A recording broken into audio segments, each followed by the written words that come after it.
Hello there, Ray here, and today I would like to show you a very cool design that I came up with that allows you to have an automatic tree farm with only 5 blocks. This tree farm will automatically destroy your logs after you have planted the tree. I can show you how this works. We come in here and we place down a sapling, and then we bone meal the sapling. Once the tree grows up, it'll be inside the wither, and therefore will damage wither, and then the wither will do his block breaking ability and break all the logs.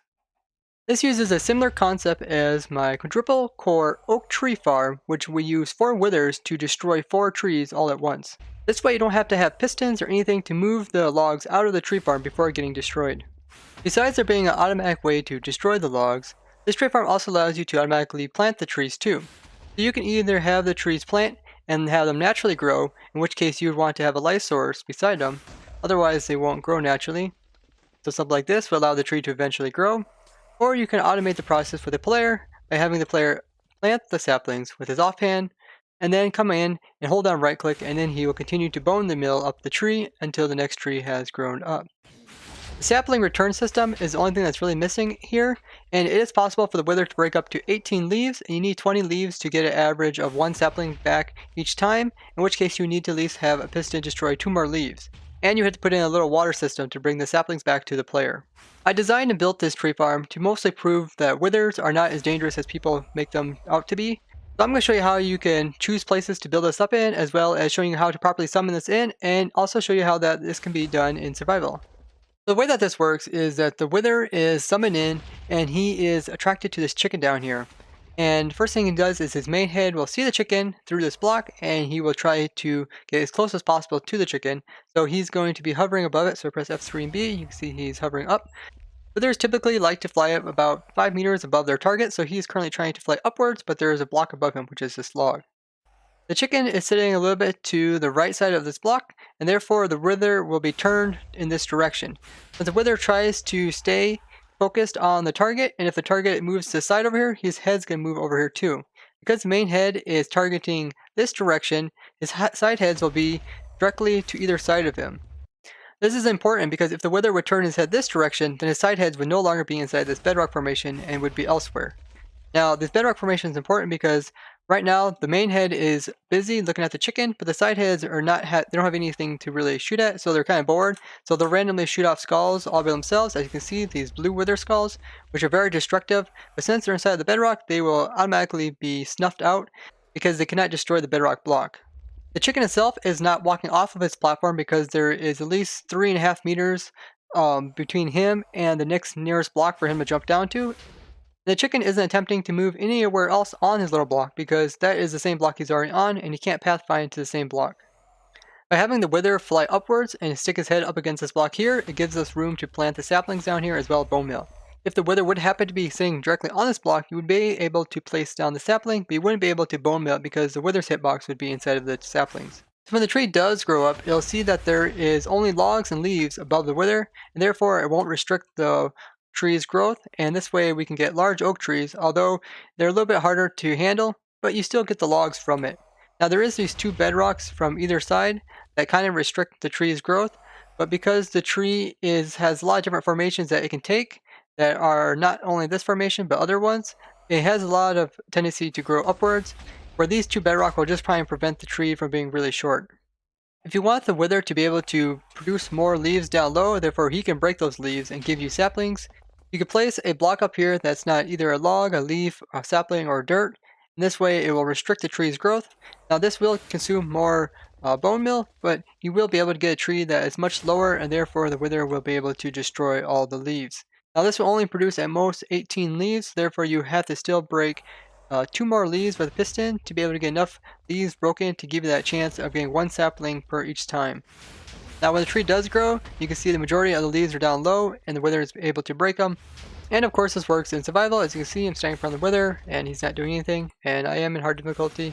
You just come up to the wither, stand here, bone meal the tree, and once the tree has grown, the wither will be able to get suffocated by it and then break the blocks, and you don't take any damage or get withered or anything like that.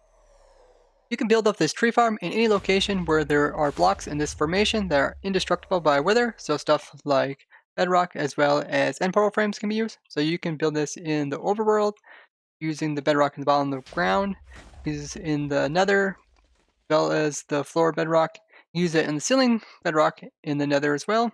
You also can use a bedrock that's in the exit end portal, as well as the entrance gateway portal, and the exit gateway portal, and even random gateway portals which generate out at the outer end islands. And you can even use the entrance gateway portal, these end portal frames. If you want to know how to break bedrock as well as other indestructible blocks, I will link down in the description to a playlist which I have all the different ways that you can break bedrock and stuff like that.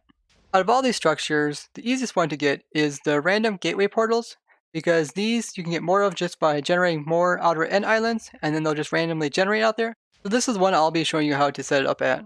Here's one of the randomly generated gateway portals, which will take you back to the obsidian platform. First thing you want to do is remove the gateway, and you can do this a couple different ways, just by placing a block that is smaller than a full cube and placing water up against it. You can even do this in survival. And then you just remove the gateway portal. Next thing you want to do is remove the other bedrock formations that you don't need around here. To use that playlist, you can choose different types of ways to break this bedrock. And pretty much what you want to do is remove this whole top of the bedrock formation. As well, go ahead and remove this. And you can leave this little X formation because it will help hold the wither in there when you relog, which I'll explain more later. Now you just put a log right here to hold the wither from going too high. Then underneath here, 2 meters underneath this, you want to place a dirt block. Then under here, you can place in your slab for the chicken to sit on, and you want the chicken to be sitting on the far side over here, just like this. Next, you want to encase the chicken so he doesn't get pushed off the ledge when you're summoning in the wither. And then the next part is to summon in the wither. You can actually do this in survival, as I'll show you. You put in your wither down here and your skulls, and I'll hop into survival. Then you place in the skull here and place in the water up above. Then you just walk away. So when the wither explodes, it doesn't damage you. And now the wither will be tracking the chicken. Now you just have to go in and remove the water source that is above the wither if he doesn't remove it himself. And you can also go ahead and remove all the blocks underneath of it. Make sure the chicken is onto the side so that the wither is facing the right direction. So here you can see he's here. Let me give him a little bit in a little bit. I don't want him hanging over too much, just so the wither is facing in the direction and his side heads are both inside the bedrock here. I use a chicken down here for a target because chickens are pretty easy to get out into any location just by using eggs. Other things such as like endermites are easy to transport using ender pearls. Iron golem and snow golems are easy because you can build them up. Now that's pretty much all there is to this farm. All you have to do is come in here now and be able to place down your saplings as well as your bone meal. There you go. A couple things to point out: make sure that your chicken is at least 3.5 meters above any other blocks, otherwise he'll try to jump off his platform and walk around. And when it comes to relogging, you pretty much just want to make sure that the wither cannot escape, and that's why we had these extra bedrock formations on either side, because if you don't have a block here when he's relogging, there's a chance that he thinks the chicken is over on this side of the block, so he'll try to hover over top of this block, which will make him stand over here. So before relogging, either place a block there or just leave the bedrock formation in there, which will make it a lot easier to relog. But yeah, this is completely safe to relog. I can go in survival, and by relogging, nothing will occur. The main thing you want to be aware of is that you want the wither to be closer to the chicken than you are when relogging. Otherwise, the wither will attract to the player rather than the chicken, and you also don't want to have a line of sight with the wither's head. This was a fun build to do, and I even designed some of this up on the Twitch stream. If you'd like to join us during our Twitch streams, we stream about every day at 9 p.m. Eastern Standard Time.